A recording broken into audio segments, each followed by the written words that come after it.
नमस्कार, FM news देख रहे हैं आप और मैं हूं आपके साथ प्रियंक वाजपेयी।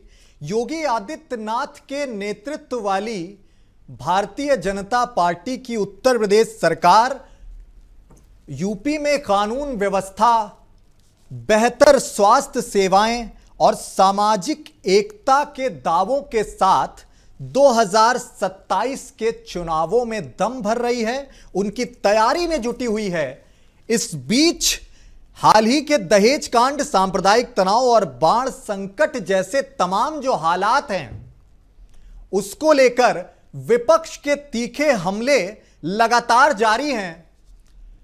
पक्ष के आरोप और विपक्ष के प्रत्यारोप दोनों से जुड़े जो हालिया डाटा है हमारे पास, अगर कानून व्यवस्था की बात की जाए तो अपराध जो है वो 50% कम हुआ है, ऐसा सत्ता पक्ष का दावा है। माफिया जेल में हुए हैं, जीरो टॉलरेंस अपराध के लिए हमने बरता है, ऐसा पक्ष का दावा है।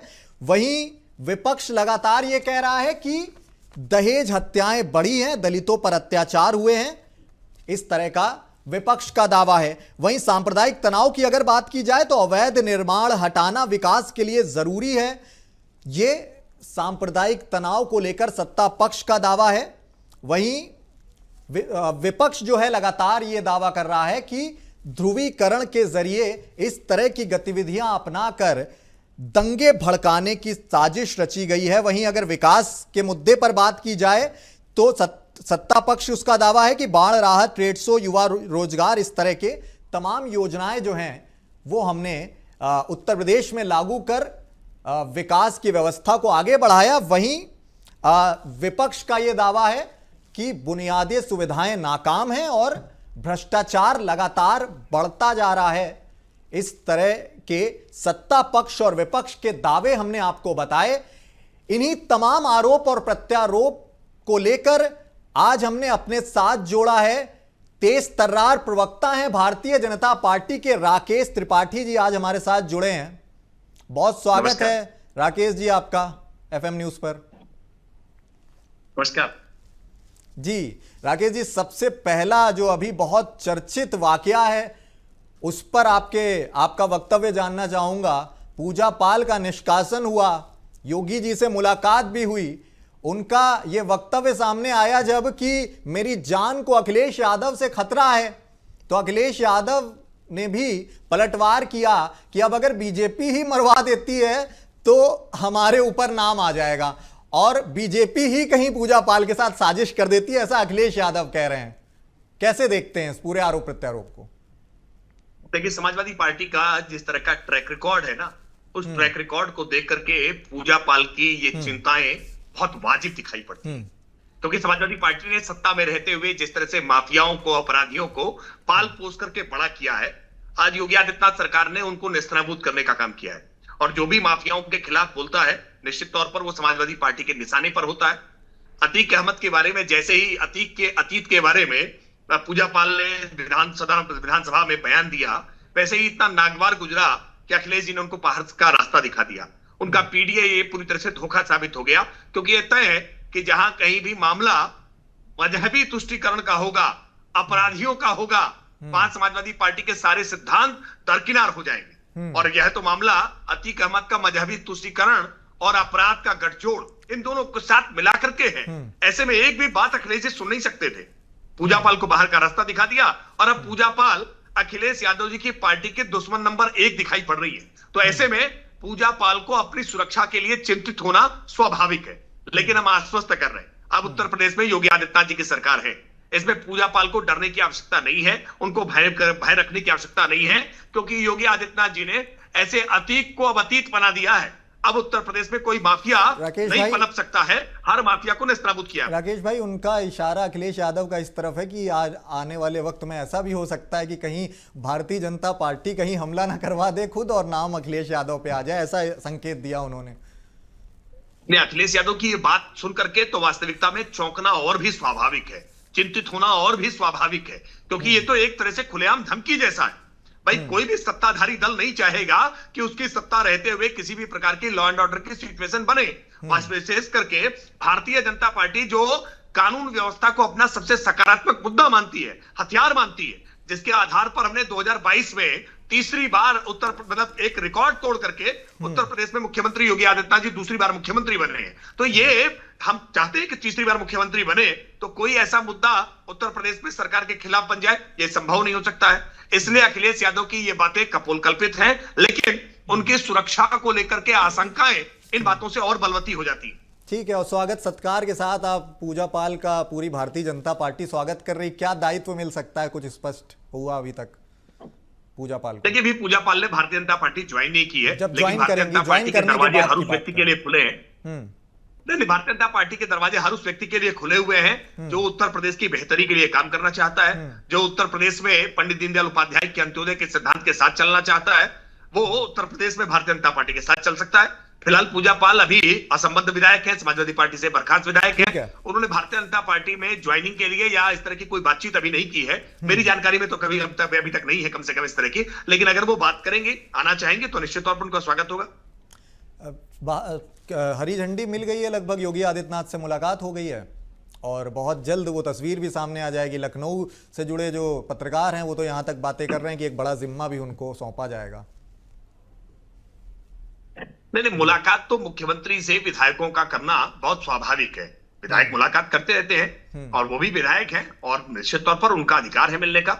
मुख्यमंत्री विधायकों के साथ सामान्य लोगों से भी मिल रहे हैं, राजनीतिक कार्यकर्ताओं से मिलते हैं, सामाजिक क्षेत्र के लोगों से मिलते हैं, पत्रकारों से मिलते हैं। तो ऐसे में मुख्यमंत्री से मुलाकात के मायने ये नहीं हो सकते हैं, लेकिन भारतीय जनता पार्टी में अगर वो ज्वाइन करना चाहेंगे, अपनी इच्छा जताएंगे, तो निश्चित तौर पर भारतीय जनता पार्टी विचार करेगी। ठीक है, मुख्यमंत्री जी पत्रकारों से मिलते हैं, राजनेताओं से, सभी विधायकों से मिलते हैं और युवाओं को रोजगार के लिए युवाओं से भी उन्होंने मुलाकात की और युवाओं को एक बड़ा आश्वासन भी दिया और उसके साथ साथ एक कार्यक्रम रोजगार कुंभ भी आयोजन किया। लेकिन रोजगार कुंभ में जब 1 लाख अभ्यर्थी पहुंचे तो उसके बाद इस तरह के भी तमाम आरोप लगने लगे कि बहुत बड़ी अव्यवस्था देखी गई।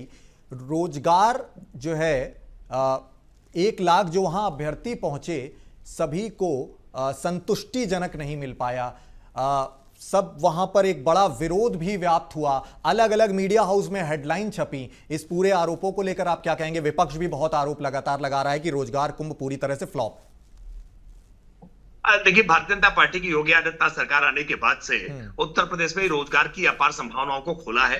वो चाहे सरकारी क्षेत्र में हो, तकरीबन 8.5 लाख सरकारी नौकरियां आज योगी आदित्यनाथ सरकार में युवाओं को मिली है, बिना किसी भाई भतीजावाद के, बिना किसी क्षेत्रवाद के, बिना किसी भ्रष्टाचार के, एक भी पैसा दिए बिना आज लोगों की नौकरियां हुई हैं, उनकी योग्यता के आधार पर, उनकी मेधा के आधार पर, उनकी प्रतिभा के आधार पर। ये उत्तर प्रदेश ने एक मापदंड स्थापित करने का काम किया है। वरना समाजवादी पार्टी की सरकार हो या बसपा की सरकार हो, लोग झोला लेकर के निकलते थे और जाति बिरादरी के लोगों को, क्षेत्र के लोगों को नौकरियां किस तरह से खुलेआम बांट दिया करते थे, ये उत्तर प्रदेश ने देखा है। और उत्तर प्रदेश की वास्तविक मेधा आखिरकार मायूस होकर के उत्तर प्रदेश के बाहर का रास्ता तलाशती थी। लेकिन उत्तर प्रदेश की योगी आदित्यनाथ सरकार ने आज सरकारी क्षेत्र में और निजी क्षेत्र में भी तकरीबन 2 करोड़ लोगों को हमने पिछले 8 वर्षों से ज्यादा के समय में हमने रोजगार देने का काम किया है। रोजगार का मेला लखनऊ में लगा हुआ है और बड़ी संख्या में अभ्यर्थी उसमें आए हैं। निश्चित तौर पर पहले दिन एक साथ ज्यादा अभ्यर्थी आ गए थे, इस नाते कुछ न इस बात को लेकर के उहापोह बनी थी। लेकिन अब टोकन की व्यवस्था लगा दी गई है। 1818 लोगों को कल पहले दिन में रोजगार के सर्टिफिकेट दिए गए हैं, उनको रोजगार के लिए संबद्धता उनको दी गई और इसमें अलग अलग देशों से लोग आ रहे हैं। तमाम देशों की कंपनियां आज उत्तर प्रदेश में आकर के रिक्रूट कर रही हैं, भर्ती कर रही हैं और उत्तर प्रदेश में भी बहुत सारी ऐसी कंपनियां हैं जो अपना रोजगार सेटअप करके उत्तर प्रदेश की मेधा को, प्रतिभा को यही उत्तर प्रदेश में रोजगार दे रही है। निश्चित तौर पर उत्तर प्रदेश के युवाओं की उम्मीदों को पंख लगे हैं और उत्तर प्रदेश के युवा इस बात से बहुत संतुष्टि महसूस कर रहे हैं और इसीलिए उत्तर प्रदेश का युवा योगी के साथ है। 27 के चुनावों में यूपी के युवाओं का समर्थन जो है योगी आदित्यनाथ के साथ है, ऐसा आप कह रहे हैं। चुनावों की अगर बात हुई तो अभी एक बहुत बड़ा व्यापक मुद्दा है, राहुल गांधी जोर शोर से उठा रहे हैं, बिहार में वोटर अधिकार यात्रा भी निकाल रहे हैं और अभी वो सत्ता पक्ष पर वोट चोरी का खुले तौर पर आरोप भी लगा रहे हैं। प्रियंका गांधी वाड्रा का एक हालिया अभी ट्वीट आज देखने में मिला जो बहुत चर्चा में है। उन्होंने कहा कि लोकसभा चुनाव में कह रहे थे कि कांग्रेस आपकी भैंस चुरा लेगी, लेकिन ये खुद आपका वोट चुरा रहे हैं। देशवासियों, अपने अधिकार, अपने पहचान को चोरी मत होने दीजिए। इन्होंने अपने रोजगार चुराए, आपके रोजगार चुराए, आपके पीएसयू चुराए, अब आप अपना वोट चुराने मत दीजिए, प्रियंका गांधी जी ऐसा कह रही हैं एक्स के जरिए, कैसे जवाब देंगे उनको? देखिए, एक पुरानी फिल्म है, उस फिल्म का शीर्षक था चोर मचाए शोर। आज ऐसा ही कुछ राजनीति में दिखाई दे रहा है। वो जिन्होंने चारा चोरी करने का काम किया, जो चारा चोर कोर्ट के द्वारा अधिकृत तौर पर घोषित किए गए, सजा याफ्ता हुए, वो चारा चोर कह रहे हैं कि वोट चोरी हो रही है। वो जो नेशनल हेराल्ड के मामले में आज जमानत पर रिहा है माँ बेटे, वो आज ये कह रहे हैं कि वोट की चोरी हो रही है। हाँ। आपको याद होगा कि ऐसे ही कुछ दिनों पहले राहुल गांधी ने एक और नारा दिया था, चौकीदार चोर है। राफेल के मसले को लेकर के बहुत जोर शोर से उन्होंने लोकसभा के चुनाव में कैंपेन किया था। कोर्ट की फटकार का भी सामना किया उसके बाद। हाँ, कोर्ट की फटकार, देखिए सारा मामला खुल के सामने आ गया। राफेल पर राहुल फेल हो गए, ये बात अब भी राहुल गांधी स्वीकार नहीं कर पाए। पुरानी गलतियों से उनको सबक लेना चाहिए था, तथ्यात्मक आधार पर ही कोई बात करनी चाहिए। आज इलेक्शन कमीशन को लेकर के जिस तरह के आरोप ये लगा रहे हैं, ये देश के लोकतांत्रिक ढांचे को चोट पहुंचाने की कोशिश कर रहे हैं। हर संवैधानिक संस्था पर आरोप लगाते हैं, कभी सीबीआई पर आरोप, कभी ईडी पर आरोप, कभी इनकम टैक्स पर आरोप, कभी भारतीय न्यायपालिका पर आरोप, कभी भारतीय सेना पर आरोप, और अब निर्वाचन आयोग पर आरोप। ईवीएम पर आरोप निर्जीव थी, उस पर पहले से लगाते रहे। अपनी गलतियां नहीं ढूंढ रहे हैं। वो एक बहुत पुराना शेर है ना कि चेहरे पर धूल थी मगर वो आईना साफ करता रहा। अरे भाई, आप अपनी गलतियां स्वीकार करिए कि आपकी गलतियां क्या है, क्यों आप सत्ता से दूर हैं। जिस बिहार में आज आप यात्रा निकाल रहे हैं, ये वोट अधिकार यात्रा ना, ये वोटर अधिकार यात्रा नहीं, ये इनकी सत्ता अधिकार यात्रा है। क्योंकि इनको लगता है इनका जन्म हुआ है सत्ता की कुर्सी हथियाने के लिए, और वो आज जनता ने इनसे छीन ली है, इसलिए परेशान है और इसलिए इस तरह की यात्रा लेकर जा रहे हैं। लेकिन ये यात्री ही बने रहेंगे इस तरह की यात्रा मंजिल पर नहीं पहुंचने वाली है, क्योंकि मंजिल पर आज नरेंद्र मोदी जी बैठे हुए हैं और आज जनता को डिलीवर करने का काम कर रहे हैं, जनता के जीवन में आमूल चूल परिवर्तन करने का काम कर रहे हैं। विशेष करके गरीब जनता के जीवन में आज, चाहे उसको आवास हो, चाहे उसको आज स्वच्छ पेयजल हो, हर घर में पहुंचा करके आज उसके रसोई गैस में आज गैस का कनेक्शन पहुंचाना हो, आज उसका बैंक में खाता खुलवाना हो, आज उसके लिए शौचालय की व्यवस्था करनी हो, आज उसके लिए आयुष्मान का कार्ड देना हो, ऐसी अनगिनत योजनाएं हम गिनाएंगे जिन योजनाओं से जीवन स्तर में परिवर्तन आया है। हाँ। गरीब के जीवन में बदलाव आया है, परचेजिंग कैपेसिटी बढ़ी है, क्रय शक्ति बढ़ी है। आज इस देश के इंफ्रास्ट्रक्चर में एक बड़ा बदलाव आया है, देश स्वाभिमान के साथ उठ करके खड़ा हुआ है। यही बातें राहुल गांधी को नागवार गुजर रही है और इसीलिए राहुल गांधी बार बार भ्रम फैला करके इस लोकतंत्र को चोटिल करने का काम कर रहे हैं। आप कह रहे हैं राकेश भाई, आप कह रहे हैं चोर मचाए शोर, राहुल गांधी आपका जवाब दे रहे हैं, भारतीय जनता पार्टी के आरोपों का जवाब दे रहे हैं। वो कह रहे हैं कि जब आज ही का बयान है उनका, चोर जब पकड़ा जाता है तो बिल्कुल चुप हो जाता है। मेरी प्रेस कॉन्फ्रेंस के एक भी आरोप का बीजेपी के किसी भी जिम्मेदार नेता ने जवाब नहीं दिया, ऐसा राहुल गांधी कह रहे हैं। मुझे लगता है राहुल गांधी के सवाल ही गलत है। राहुल गांधी ने अब तक जितने सवाल उठाए हैं वो सारे सवाल गलत है, और ये वास्तविकता में अर्बन नक्सल्स की सोची समझी साजिश है और राहुल गांधी उनके शिकार हो रहे हैं। राहुल गांधी को कुछ लिखी हुई पर्चियां पकड़ाई जाती हैं और राहुल गांधी उन्हीं पर्चियों को बिना सोचे समझे आकर के प्रेस मीडिया के सामने या जनता के सामने रैलियों में आकर के पढ़ दे रहे हैं। उन्हें मालूम भी नहीं है कि इसके अभिप्राय क्या है। अरे भाई, यही राहुल गांधी और इनकी बहन प्रियंका वाड्रा इसी निर्वाचन आयोग के द्वारा अभी चुनाव में बंपर वोटों के साथ जीत करके आए हैं और उसके बावजूद इस तरह के आरोपित करने का काम कर रहे हैं। ये बहुत दुर्भाग्यपूर्ण है। ये बातें आप जब कहते हैं तो इसके पीछे ना कोई तथ्य होता है ना कोई तर्क होता है। अब एक तरफ ये कह रहे हैं कि वोटर लिस्ट में खामियां हैं, वोटर लिस्ट में गड़बड़ियां हैं, और दूसरी तरफ जब बिहार के अंदर एसआईआर होता है, जब इंटेंसिव रिवीजन हो रहा है, तो ये इंटेंसिव रिवीजन का भी विरोध कर रहे हैं। क्या आप दो बातों को एक साथ लेकर चल सकते हैं? एक कह रहे हैं कि आप वोटर लिस्ट गलत है और दूसरी तरफ कह रहे हैं वोटर लिस्ट की खामियों को दूर ना किया जाए। ये दोनों बातें एक साथ नहीं चल सकती हैं। वास्तविकता में वोटर लिस्ट को और प्योरीफाई करने के लिए समय समय पर लगातार मतदाता के लिए आप बेहतरी के लिए इस तरह के अभियान चलाए जाते हैं, और पॉलिटिकल पार्टीज का ये उत्तरदायित्व होता है कि वो अपने बीएलए के माध्यम से बीएलओस का संपर्क सहयोग करके इन सूचियों को दुरुस्त कराने का काम करें और हर मतदाता का नाम ठीक ढंग से मतदाता सूची में दिखाई पड़े, इसकी चिंता करें। सच बात यह है कि आज इन दलों के पास कोई ग्रास रूट पर, बूथ लेवल पर ना कोई कमेटी है ना कार्यकर्ता है। इस नाते ये इलेक्शन कमीशन का कोई सहयोग ना कर पाते हैं, ना उनका सहयोग ले पाते हैं, तो व्यर्थ के आरोप लगा रहे हैं। जाति के आधार पर, मजहब के आधार पर, मुद्दों के आधार पर सेंसेशन खड़ा करके आप चुनाव नहीं जीत सकते हैं। चुनाव जीतने के लिए बूथ स्तर पर आपको कार्यकर्ताओं की एक समिति चाहिए। बूथ स्तर पर समिति नहीं होगी तो आप चुनाव नहीं जीत सकते हैं। इस सच को स्वीकार नहीं करना चाहते। बूथ स्तर पर आप कह रहे हैं, बूथ स्तर पर उनको उतरना चाहिए। अभी आपके विपक्ष के नेता इस तरह के बयान भी उनके सामने आने लगे हैं कि अपना बूथ स्तर भारतीय जनता पार्टी को मजबूत करने के लिए ही वापस अब बीजेपी को आरएसएस की याद आई। नरेंद्र मोदी जी ने भरे मंच से आरएसएस को सराहा, क्योंकि वो जानते हैं कि भारतीय जनता, ऐसा विपक्ष का आरोप है कि वो जानती है भारतीय जनता पार्टी की बूथ स्तर पर मजबूत नहीं है, इसलिए आरएसएस को साध कर चलना पड़ेगा। देखिए, भारतीय जनता पार्टी आज भारत की नहीं बल्कि दुनिया का सबसे बड़ा राजनीतिक दल है। नरेंद्र मोदी जी के आज नेतृत्व में और आज जगत प्रकाश नड्डा जी के नेतृत्व में भारतीय जनता पार्टी दुनिया का सबसे बड़ा राजनीतिक दल है। ये एक कड़वी सच्चाई है जिसको वो स्वीकार नहीं करना चाहते हैं। सच बात यह है कि भारतीय जनता पार्टी हर अभियान को, हर कार्यक्रम को जनता के साथ सीधा जोड़ने का काम करती है। और सत्ताधारी दल के नेता अभी सत्ता का सुख भोगने के लिए नहीं है, बल्कि जनता की सेवा के लिए, जनता के बीच में है। और इसी कारण भारतीय जनता पार्टी का ग्रास रूट लेवल पर एक नेटवर्क बहुत मजबूत है, बूथ स्तर पर कमेटियां बहुत मजबूत है। थोड़ा स्पष्ट तरीके से बताइए, कुछ कम्युनिकेशन गैप बीच में आया था क्या, जैसा विपक्ष का आरोप लगता है आरएसएस और बीजेपी के बीच? नहीं, देखिए, मैं एक बात स्पष्ट कर दूं, राष्ट्रीय स्वयंसेवक संघ एक सांस्कृतिक संगठन है। उसका प्रत्यक्ष तौर पर राजनीति में कोई हस्तक्षेप नहीं होता है। राजनीति को लेकर अपनी राय होती है, राजनीति को लेकर के अपना वो मंतव्य रखते हैं, लेकिन उनकी कोई प्रत्यक्ष सहभागिता नहीं होती है। आपके एक वरिष्ठ नेता सरेआम ये कह चुके हैं भरे मंच से कि हमें आरएसएस की जरूरत नहीं।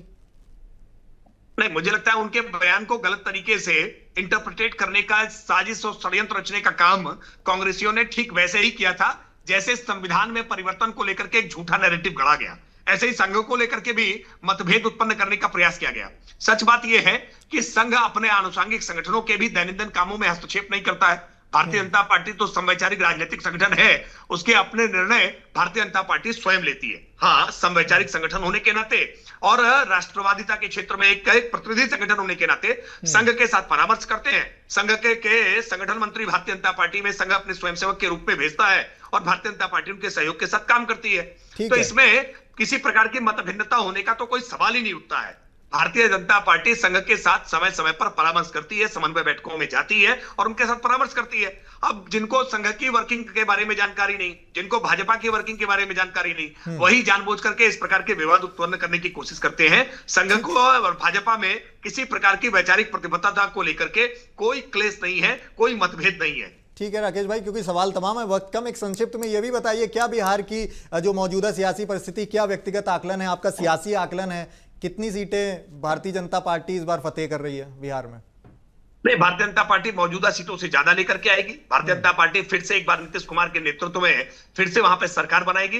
राष्ट्रीय जनतांत्रिक गठबंधन बहुत मजबूत होकर के फिर वहां दिखाई पड़ेगा और राष्ट्रीय जनता दल और कांग्रेस का गठबंधन बहुत बुरी तरह से फेल होगा। नीतीश कुमार की आप बात कर रहे हैं, नीतीश कुमार को विपक्ष जो है मानसिक रूप से कमजोर बता रहा है, कह रहा है कि अब उनको भी भाई मार्गदर्शक मंडल में डालो।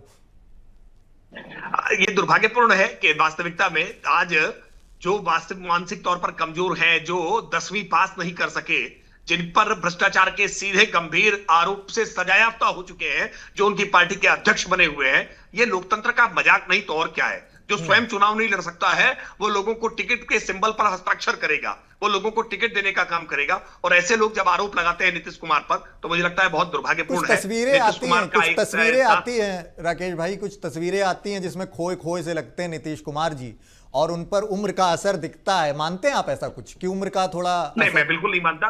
नहीं, मैं ऐसा मानता हूं ना बिहार की जनता ऐसा मानती है। बिहार की जनता भी नीतीश कुमार पर बहुत भरोसा करती है।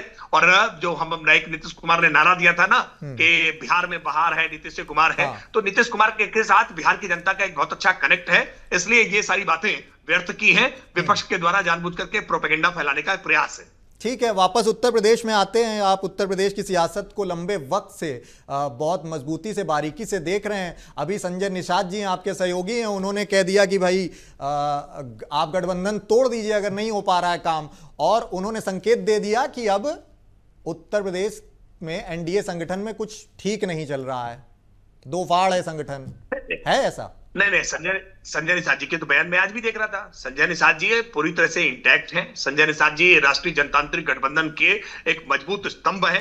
संजय निषाद जी का एक लंबा अपना राजनीतिक कार्यकाल है और भारतीय जनता पार्टी के साथ वो गठबंधन धर्म में पूरी तरह से संतुष्ट है। हाँ, कभी कभी किसी प्रकार का कोई बयान किन परिस्थितियों में उन्होंने दिया है, क्योंकि वो अपनी एक अलग पार्टी है, और हर पार्टी का अपना एजेंडा होता है, अपनी विचारधारा होती है, अपनी कार्य पद्धति होती है, अपने कार्यकर्ता होते हैं। तो किस कारण से किसके बीच में क्यों क्यों कहा है, इसका बेहतर जवाब वो दे सकते हैं। लेकिन गठबंधन के तौर पर मैं इस बात को निश्चित कर सकता हूं कि उत्तर प्रदेश में राष्ट्रीय जनतांत्रिक गठबंधन बहुत मजबूत अवस्था में है। राष्ट्रीय लोकदल के साथ, अपना दल के साथ, निषाद पार्टी के साथ हम बहुत मजबूती के साथ उत्तर प्रदेश में खड़े हैं, इसमें किसी प्रकार का कोई संशय नहीं। चूंकि समय सीमित है, अंतिम सवाल आपसे, एक गंभीर प्रश्न है। दो अलग अलग हालिया मुद्दे, आपके विधानसभा के विधायक हैं चर्चित नंदकिशोर गुर्जर, पहले उनका वक्तव्य, उन्होंने कहा कि उत्तर प्रदेश संगठन में, बीजेपी संगठन में योगी आदित्यनाथ जो सरकार है वो नौकरशाही के जो मतलब वरिष्ठ पदाधिकारी हैं, वरिष्ठ अधिकारी हैं, उनके वो उन्हें गुमराह कर रहे हैं। और कुछ इस तरह का मिला जुला बयान अभी नजर पड़ी आनंदीबेन पटेल जी के भी। उन्होंने कहा कि अयोध्या में राम दर्शन आसान है लेकिन फाइल पास कराना बहुत ज्यादा मुश्किल है। यानी दबे शब्दों में नौकरशाही को लेकर बहुत सारे सवाल उठ रहे हैं, क्या समन्वय नहीं बन पा रहा है? देखिए, नौकरशाही के काम करने का अपना एक तौर तरीका है। दुर्भाग्य से इस देश में ऐसी सरकारें बनी जिन्होंने नौकरशाही को पॉलिटिकल पार्टीज के खांचे में बांटने का काम किया, जातियों के आधार पर बांटने का काम किया, अपनी पसंदीदा पसंद के आधार पर उनको एक पॉलिटिकल पार्टी के वर्कर के तौर पर ट्रीट करना शुरू कर दिया। और किसी भी व्यवस्था को जब लंबे समय तक बिगाड़ा गया हो तो उसको सुधारने में समय लगता है। कभी भी रचनात्मक कामों में समय ज्यादा लगता है और विध्वंस करने वाले काम हमेशा कम समय के होते हैं। हमने दशकों तक उत्तर प्रदेश में सपा बसपा की सरकारें देखी हैं, जिन सरकारों में ब्यूरोक्रेसी को पॉलिटिकल वर्कर्स के तौर पर बदल दिया गया था। आज योगी आदित्यनाथ जी के नेतृत्व में ब्यूरोक्रेसी में हमने काफी फेरबदल किए हैं, बावजूद इसके कहीं कहीं कमियां दिखाई पड़ती हैं। उसमें भर्ती प्रक्रियाओं में भी दोष है और लंबे समय तक वर्क कल्चर में चले आ रहे हैं उसके कारण भी दोष है। हमने उसको परिवर्तित करने का काम किया है, बावजूद इसके जहां कमियां निकल के आती हैं हम उसको फिर दुरुस्त करने का काम करते हैं। सदन के माननीयों की आवाज कुछ बड़े अफसरों के चलते योगी आदित्यनाथ तक नहीं पहुंच पा रही हैं। जनहित की योजनाएं और जनहित से जुड़े मुद्दे, ऐसा तमाम प्रतिनिधियों का, तमाम विधायकों का लगातार आरोप है आपके ही संगठन के। देखिए, योगी आदित्यनाथ जी एक ऐसे मुख्यमंत्री हैं जो उत्तर प्रदेश के हर जिले का कई कई बार दौरा कर चुके हैं और कई ऐसे जिले हैं जहां उनके दौरे दर्जनों दर्जनों बार हो चुके हैं। ये चुनावी रैलियों के अतिरिक्त बता रहा हूं। प्रशासकीय व्यवस्थाओं का संज्ञान लेने के लिए वो स्वयं जमीन पर जाते हैं, जनता के साथ संवाद करते हैं, अधिकारियों के साथ संवाद करते हैं। तो ऐसे में अगर ये आरोप कोई लगाता है कि योगी आदित्यनाथ जी को कोई गुमराह कर रहा है तो वो योगी आदित्यनाथ को ठीक ढंग से समझ नहीं रहा है। योगी आदित्यनाथ जी बहुत परिपक्व, सुलझे हुए राजनेता हैं और लंबा उनका राजनीतिक जीवन है। 5 बार के सांसद रहे हैं, उत्तर प्रदेश में 8 वर्ष से सबसे लंबे समय तक के मुख्यमंत्री हो चुके हैं। तो ऐसी बातें बहुत बेबुनियाद हैं। हाँ, ब्यूरोक्रेसी को लेकर के कहीं समस्याएं कोई आती हैं तो जनप्रतिनिधियों का उत्तरदायित्व है कि वो उसको माननीय मुख्यमंत्री जी के साथ उठ करके उनके समक्ष रखे और निश्चित तौर पर मुख्यमंत्री ऐसी समस्याओं का समाधान करने में पूरी तरह से सक्षम है। ठीक है, बहुत शुक्रिया राकेश त्रिपाठी जी अपना कीमती वक्त निकालने के लिए। हमारी आशा अपेक्षा आपसे यही कि आप यूं ही समाज हित में यूं ही जुड़े रहें। मैं प्रियंक वाजपेयी हूं, आपसे शुक्रिया, नमस्कार। वक्त है एक छोटे से ब्रेक का।